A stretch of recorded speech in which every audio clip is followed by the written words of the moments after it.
10ನೇ ತರಗತಿಯ ವಿದ್ಯಾರ್ಥಿಗಳೇ, ನಮ್ಮ ಶಾಲೆಯ ಮುಖ್ಯ ಶಿಕ್ಷಕರೇ, ಆತ್ಮೀಯ ಶಿಕ್ಷಕ ಬಂಧುಗಳೇ, ಪ್ರಸಕ್ತ ಶೈಕ್ಷಣಿಕ ವರ್ಷದಲ್ಲಿ 2ನೇ ಸಂಭ್ರಮ ಶನಿವಾರದ ಆಚರಣೆಯನ್ನು ನಾವು ಇವತ್ತು ಮಾಡ್ತಾ ಇದ್ದೀವಿ ಮಕ್ಕಳೇ. ಈ ಒಂದು ಪ್ರತಿ ವಾರದ 3ನೇ ಶನಿವಾರದಂದು ಬ್ಯಾಗ್ಲೆಸ್ ಡೇ, ಅಂದರೆ ಬ್ಯಾಗ್ ಇಲ್ದಲೇ ಪಠ್ಯೇತರ ಚಟುವಟಿಕೆಗಳಲ್ಲಿ ಮಕ್ಕಳು ಈ ಒಂದು ಕಾರ್ಯಕ್ರಮವನ್ನು ನಡೆಕೊಳ್ತಕ್ಕಂಥ ಒಂದು ಪ್ರೋಗ್ರಾಮನ್ನು ನಾವು ಕಳೆದ ವಾರದಿಂದನೂ ಕೂಡ ಮಾಡ್ತಾ ಇದ್ದೀವಿ. ಈ ಒಂದು ಸಂಭ್ರಮ ಶನಿವಾರದಲ್ಲಿ ನಾವು ಜುಲೈ 31ರಂದು ತಂಬಾಕು ರಹಿತ ಅಥವಾ ತಂಬಾಕು ಮುಕ್ತ ದಿನವನ್ನು ಈಗಾಗಲೇ ಆಚರಣೆ ಮಾಡಿದ್ದೀವಿ. ಜುಲೈ ಮಾಸದಾದ್ಯಂತ ಹಾಗೂ ಆಗಸ್ಟ್ ತಿಂಗಳ ಮಾಸದಾದ್ಯಂತ ನಾವು ತಂಬಾಕಿನಿಂದ ಆಗ್ತಕ್ಕಂಥ ದುಷ್ಪರಿಣಾಮಗಳನ್ನು ಕುರಿತು 10 ಹಲವು ಕಾರ್ಯಕ್ರಮಗಳನ್ನು ನಾವು ಮಾಡಬೇಕಾಗಿದೆ ಮಕ್ಕಳೇ. ಈ ಒಂದು ನಿಟ್ಟಿನಲ್ಲಿ ತಂಬಾಕಿನಿಂದ ಆಗ್ತಕ್ಕಂಥ ದುಷ್ಪರಿಣಾಮಗಳು ಅದರ ಬಗ್ಗೆ ನಾವಿವತ್ತು ಒಂದು ಸ್ವಲ್ಪ ಹೊತ್ತು ಮಾತಾಡಿ ವಿಷಯವನ್ನು ತಿಳ್ಕೊಳ್ಳೋಣ. ನಿಮಗೆಲ್ಲ ಗೊತ್ತಿರೋ ಹಾಗೆ ನಮ್ಮ ಭಾರತ ದೇಶವನ್ನು ನಾವು ಬಲಿಷ್ಠವಾಗಿ ಮಾಡಬೇಕು ಅಂತಂದರೆ, ನಮ್ಮ ಭಾರತವನ್ನು ಆರ್ಥಿಕವಾಗಿ, ಸಾಮಾಜಿಕವಾಗಿ ಹಾಗೂ ಆರೋಗ್ಯಕರವಾಗಿ ನಾವು ನಿರ್ಮಾಣ ಮಾಡಬೇಕು ಅಂತಂದರೆ ಅದು ಯುವಶಕ್ತಿಯಿಂದ ಮಾತ್ರ ಸಾಧ್ಯ. ಇದೆಲ್ಲ ನಿಮಗೆ ಗೊತ್ತಿರ್ತಕ್ಕಂಥ ವಿಷಯ. ಆದರೆ ಇತ್ತೀಚಿನ ದಿನಗಳಲ್ಲಿ ಅಥವಾ ಇತ್ತೀಚಿನ ಕೆಲವು ವರ್ಷಗಳಲ್ಲಿ ನಮ್ಮ ಯುವಜನತೆ ಅನೇಕ ಈ ಒಂದು ಬೇಡದಲ್ಲೇ ಇರತಕ್ಕಂತಹ ಮಾದಕ ವಸ್ತುಗಳಿಗೆ ದಾಸರಾಗ್ತಾ ಇದ್ದಾರೆ. ಒಳ್ಳೆಯ ಅಭ್ಯಾಸಗಳನ್ನು ಬಿಟ್ಟು ಬೀಡಿ ಸೇದೋದು, ಸಿಗರೇಟ್ ಸೇರ್ತಕ್ಕಂಥದ್ದು, ತಂಬಾಕನ್ನು ಹಾಕೊಳ್ತಕ್ಕಂಥದ್ದು, ಹೀಗೆ 10 ಹಲವು ಮಾದಕ ವಸ್ತುಗಳ ಒಂದು ದಾಸ್ಯಕ್ಕೆ ತುತ್ತಾಗ್ತಾ ಇದ್ದಾರೆ. ನಿಜಕ್ಕೂ ಕೂಡ ಇದೊಂದು ದೌರ್ಭಾಗ್ಯನೇ ಸರಿ ಅಂತ ನಾವು ತಿಳ್ಕೊಬೇಕಾಗುತ್ತೆ.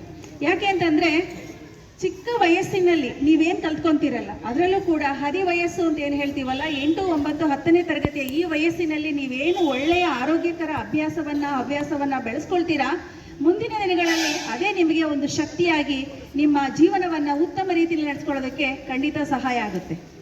ಈ ತಂಬಾಕು ಗೊತ್ತಿಲ್ಲದೇನೋ ನೀವು ಅದಕ್ಕೆ ದಾಸ್ಯರಾದರೆ, ನಿಮಗೆ ಗೊತ್ತಿರೋ ಹಾಗೆ ಎಲೆ ಅಡಿಕೆ ಸೇವನೆ ಏನು ಆರೋಗ್ಯಕ್ಕೆ ಒಳ್ಳೆಯದು, ಪರವಾಗಿಲ್ಲ. ಆದರೆ ಎಲೆ ಅಡಿಕೆ ಜೊತೆಗೆ ಹೊಗೆ ಸೊಪ್ಪಿನೊಂದಿಗೂ ಕೂಡ ತಂಬಾಕನ್ನು ಸೇವನೆ ಮಾಡ್ಕೊಳ್ಳೋದು, ಅದರಿಂದ ಏನಾಗುತ್ತೆ ಅಂತಂದರೆ ಅದು ಒಂದು ಚಟ ಆಗ್ಬಿಡುತ್ತೆ.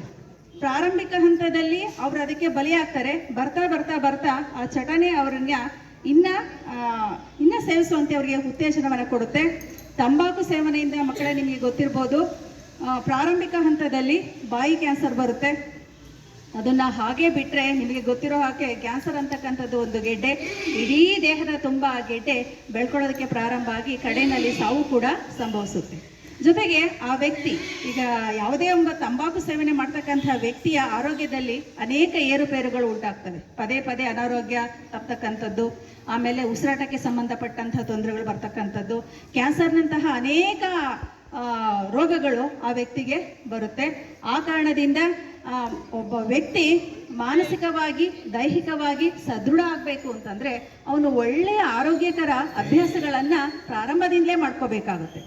ಯಾವಾಗ ಒಬ್ಬ ವ್ಯಕ್ತಿ ಈ ಒಂದು ತಂಬಾಕಿನ ಚಟಕ್ಕೆ ತುತ್ತಾಗ್ತಾನೋ ಆತ ಖಂಡಿತ ಮನೆಗೆ ಮಾರಕ ಆಗ್ತಾನೆ. ಈಗ ಒಂದು ಕುಟುಂಬದಲ್ಲಿ ಯಾರೋ ಒಬ್ಬ ವ್ಯಕ್ತಿ ಬೀಡಿ ಸೇದೋದು, ಸಿಗರೇಟ್ ಸೇರ್ತಕ್ಕಂಥದ್ದು ಅಥವಾ ತಂಬಾಕು ಸೇವನೆಯನ್ನು ಮಾಡ್ತಾ ಅಂತಂದರೆ ಅವನು ದುಡಿದಂತಹ ಬಹುಪಾಲು ಎಲ್ಲ ಹಣವನ್ನು ಕೂಡ ಅದಕ್ಕೆ ವಿನಿಯೋಗ ಮಾಡ್ತಾನೆ. ಕೌಟುಂಬಿಕ ನಿರ್ವಹಣೆಯನ್ನು ಚೆನ್ನಾಗಿ ಮಾಡೋದಕ್ಕೆ ಸಾಧ್ಯ ಇಲ್ಲ. ಅದರ ಬದಲಾಗಿ ಏನಾಗುತ್ತೆ ಅಂತಂದರೆ ಇಡೀ ಕುಟುಂಬ ಬೀದಿಗೆ ಬೀಳುತ್ತೆ. ಮನೆಯಲ್ಲಿ ಪದೇ ಪದೇ ಜಗಳಗಳಾಗ್ತವೆ, ಹೊಡೆದಾಟಗಳಾಗ್ತವೆ. ಆಮೇಲೆ ಮನೆಯಲ್ಲಿ ತಂದೆ ಏನಾದರೂ ಕೂಡ ಈ ಒಂದು ತಂಬಾಕು ಸೇವನೆಯನ್ನು ಮಾಡ್ತಾ ಇದ್ದ ಅಂತಂದರೆ ಚಿಕ್ಕ ಮಕ್ಕಳು ಕೂಡ ಅಷ್ಟೇ, ಒಳ್ಳೆಯದನ್ನು ಬೇಗ ಕಲಿಯೋದಕ್ಕಿಂತ ಕೆಟ್ಟದ್ದನ್ನು ಮಕ್ಕಳು ಚಿಕ್ಕ ವಯಸ್ಸಿನಲ್ಲಿ ಬೇಗ ಕಲ್ತು ಬಿಡ್ತಾರೆ. ಅಪ್ಪನೇ ಬೀಡಿ ಸೇರ್ತಾನೆ, ಸಿಗರೇಟ್ ಸೇರ್ತಾನೆ, ತಂಬಾಕು ಸೇವನೆಯನ್ನು ಮಾಡ್ತಾನೆ, ನಾನೇಕೆ ಮಾಡಬಾರ್ದು, ಇದರಲ್ಲೇನು ತಪ್ಪು ಅನ್ನೋ ಒಂದು ನಿರ್ಧಾರಕ್ಕೆ ಆ ಮಕ್ಕಳು ಬಂದ್ಬಿಡ್ತವೆ. ಆ ಕಾರಣಕ್ಕೋಸ್ಕರ ಇವತ್ತು ಯಾಕೆ ನಾವು ಈ ಒಂದು ತಂಬಾಕಿನ ಬಗ್ಗೆ ಇಷ್ಟೊಂದು ನಾವು ಹೇಳ್ತಾ ಇದ್ದೀವಿ ಅಂತಂದರೆ, ಇದಕ್ಕೆ ನಮ್ಮ ಶಾಲೆಯನ್ನೇ ಉದಾಹರಣೆಯಾಗಿ ನಾವು ತಗೋಬೋದು. ಯಾಕೆ ಅಂತಂದರೆ ಇಲ್ಲಿ ಕಲಿತಂತಹ ನಮ್ಮ ಹಳೆಯ ವಿದ್ಯಾರ್ಥಿಗಳೇ ನಮ್ಮ ಶಾಲೆಯ ನಂತರ ಈ ಕಾಂಪೌಂಡ್ ಒಳಗಡೆ ಬಂದು ಈ ಒಂದು ಗೋಡೆಗಳ ಮೇಲೆ ಗುಟ್ಕಗಳನ್ನು ಹಾಕ್ಕೊಂಡು ಉಗಿತಕ್ಕಂಥದ್ದು, ಇದನ್ನೆಲ್ಲ ನಾವು ನೋಡ್ತಾ ಇದ್ದೀವಿ. ಇದನ್ನೆಲ್ಲ ನೋಡಿ ನಾವು ನಿಸ್ಸಹಾಯಕರಾಗಿ ಕೂತ್ಕೊಂಡಿದ್ದೀವಿ. ಅಂದರೆ ಯಾವ ಮಟ್ಟಿಗೆ ಇದು ಬೆಳೀತಾ ಹೋಗ್ತಾ ಇದೆ ಅಂತಂದರೆ ಮುಂದೆ ಒಂದಲ್ಲ ಒಂದು ಕಾಲಕ್ಕೆ ಇದೊಂದು ದೊಡ್ಡ ಸಾಮಾಜಿಕ ಪಿಡುಗಾಗಿ ಬೆಳೆಯುತ್ತೆ. ಆದ್ದರಿಂದ ಮಕ್ಕಳೇ, ನೀವು ಕೂಡ ಅಷ್ಟೇ ನಿಮ್ಮ ಮನೆಯಲ್ಲಿ ನಿಮ್ಮ ತಂದೆನೋ ತಾಯಿನೋ ಅಕ್ಕಪಕ್ಕದವರು ಯಾರಾದರೂ ಕೂಡ ಈ ತಂಬಾಕು ಸೇವನೆಯನ್ನು ಮಾಡ್ತಾ ಇದ್ರೆ ಅಥವಾ ಗೊತ್ತೋ ಗೊತ್ತಿಲ್ಲದಲೇ ನೀವು ಕೂಡ ಈ ಒಂದು ತಂಬಾಕು ಚಟಕ್ಕೆ ಬಲಿಯಾಗಿದ್ರೆ ದಯಮಾಡಿ ಅದನ್ನು ಈಗಲೇ ತೆಗೆದಾಕ್ಬಿಡಿ. ಯಾಕೆ ಅಂತಂದರೆ ಒಂದು ಗಾದೆ ಮಾತಿದೆ, ಗಿಡವಾಗಿ ಬಗ್ಗದ್ದು ಮರವಾಗಿ ಬಗ್ಗಿದೆ ಅಂತ. ಚಿಕ್ಕ ವಯಸ್ಸಿನಲ್ಲಿ ನಿಮಗೆ ಗಾಂಧೀಜಿ ಕಥೆನೂ ಕೂಡ ಗೊತ್ತಿರ್ಬೋದು. ಗಾಂಧೀಜಿಯವರು ಕೂಡ ಬಾಲ್ಯದಲ್ಲಿ ಹಲವಾರು ತಪ್ಪುಗಳನ್ನು ಮಾಡಿಕೊಂಡ್ರು. ಬಹುಶಃ ತಪ್ಪುಗಳನ್ನು ಮಾಡದಲ್ಲೇ ಇರ್ತಕ್ಕಂಥ ವ್ಯಕ್ತಿ ಪ್ರಪಂಚದಲ್ಲಿ ಯಾರೂ ಕೂಡ ಇರೋದಿಲ್ಲ. ಆದರೆ ಮಾಡಿರ್ತಕ್ಕಂಥ ತಪ್ಪನ್ನು ತಿದ್ದುಕೊಂಡು ಬದಲಾಗ್ತಕ್ಕಂಥದ್ದು ತುಂಬ ಒಂದು ವಿಶೇಷತೆ. ಆ ಕಾರಣದಿಂದ ಮಕ್ಕಳೇ, ಇನ್ನು ಮುಂದಾದರೂ ಕೂಡ ಏನು ತಂಬಾಕಿನಿಂದ ಆಗ್ತಕ್ಕಂಥ ದುಷ್ಪರಿಣಾಮಗಳ ಬಗ್ಗೆ ಎಲ್ಲೆಡೆ ಜಾಗೃತಿಯನ್ನು ನಾವು ಮೂಡಿಸಬೇಕಾಗಿದೆ. ಈ ಒಂದು ದಿಸೆಯಲ್ಲಿ ನಾವಿವತ್ತು ಒಂದು ಗುಲಾಬಿ ಆಂದೋಲನ ಅಂತ ಮಾಡಿಕೊಂಡು ಏನು ನಾವು ತಂಬಾಕು ಸೇವನೆಯನ್ನು ಮಾಡ್ತಾರೆ. ಮತ್ತು ನಿಮಗೆ ಗೊತ್ತಿರೋ ಹಾಗೆ ಶಾಲೆಯಲ್ಲೂ ಕೂಡ ಅಷ್ಟೇ ಸುಮಾರು 200 ಲೀಟರ್ ಹಂತದಲ್ಲಿ ಯಾವುದೇ ಕಾರಣಕ್ಕೂ ಕೂಡ ಬೀಡಿ, ಸಿಗರೇಟು, ತಂಬಾಕನ್ನು ನಾವು ಮಾರಾಟ ಮಾಡುವಂತಿಲ್ಲ. ಇದರ ಒಂದು ಎಚ್ಚರಿಕೆಯನ್ನು ಹೊರತಾಗಿ ಕೂಡ ಹಲವಾರು ಅಂಗಡಿಗಳಲ್ಲಿ ಗೊತ್ತಲ್ಲದೆಯೋ ಈ ಬೀಡಿ ಸಿಗರೇಟ್ಗಳನ್ನು ಮಾಡ್ತಕ್ಕಂಥದ್ದನ್ನು ನಾವು ನೋಡ್ತಿದ್ದೀವಿ. ಅಂತಹ ಒಂದು ಅಂಗಡಿಯವರಿಗೆ ನಾವು ಒಂದು ಗುಲಾಬಿಯನ್ನು ಕೊಡೋದ್ರ ಮೂಲಕ ಅವರಲ್ಲಿ ಜಾಗೃತಿಯನ್ನು ಮೂಡಿಸೋಣ ಮತ್ತು ನಮ್ಮ ಭಾರತವನ್ನು ಈ ಒಂದು ತಂಬಾಕು ಮುಕ್ತ ಭಾರತವನ್ನು ಕಟ್ಟೋಣ.